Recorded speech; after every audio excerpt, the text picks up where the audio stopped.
Méditation du 29 août. Ne te laisse pas pousser. Jeune homme, réjouis-toi pendant ton adolescence, que ton cœur te rende heureux pendant les jours de ta jeunesse. Marche dans les voies de ton cœur et selon les regards de tes yeux. Mais sache que pour tout cela, Dieu te fera venir en jugement. Ecclésiaste 11, verset 9. Un des transports les plus bondés que j'ai jamais connu est le métro de la ville de Mexico. Aux fameuses heures de pointe, quand l'affluence des usagers est considérablement plus importante. Ils entrent et sortent en véritable attroupement au cœur desquels il est presque impossible de se diriger vers la direction souhaitée, car le tumulte vous emmène là où vous ne voulez pas aller. Face à la force de la majorité, la force individuelle est pratiquement annulée. La force du groupe est si intense qu'elle peut vous emmener loin de votre destination et, si vous essayez de résister, vous pourriez être blessé. Cela m'amène à réfléchir à ce que les experts appellent pression de groupe et qui fonctionne comme suit. Ce que fait la majorité semble être la règle à suivre, même si cela favorise des comportements négatifs, causant des dommages sérieux et irréversibles à ceux qui cèdent. Pour ne pas être étiquetés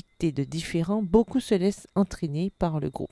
L'adolescence et la jeunesse sont les étapes de la vie où l'on est le plus vulnérable aux pressions de groupe. Dans notre quête naturelle d'acceptation et de sentiment d'appartenance, l'influence des amis est immense. Si tu es à ce stade, je sais combien il peut être difficile de résister et de rester fidèle aux valeurs et croyances personnelles apprises à la maison. Je connais la pression qui te pousse à enfreindre les lois établies par ta famille. Il est donc important de t'entourer d'amis qui partagent tes valeurs et avec qui, même à la croisée des chemins, vous pourriez ensemble prendre de bonnes décisions. À la différence de ce que beaucoup pensent, demeurez ferme sur ce en quoi ne détourne pas des autres. Au contraire, la force intérieure, la détermination et la confiance en soi font paraître comme quelqu'un de spécial, ce qui permettra d'exercer une influence puissante et positive sur eux. Ose dire non ou oui en accord avec une décision fondée sur ta valeur personnelle et sur la puissance de Dieu. Daniel et ses compagnons l'ont fait avant toi. Dieu veut que tu fasses partie de ce tableau d'honneur et que tu sois un instrument de salut pour d'autres jeunes filles. Bonne journée, que l'Éternel vous bénisse.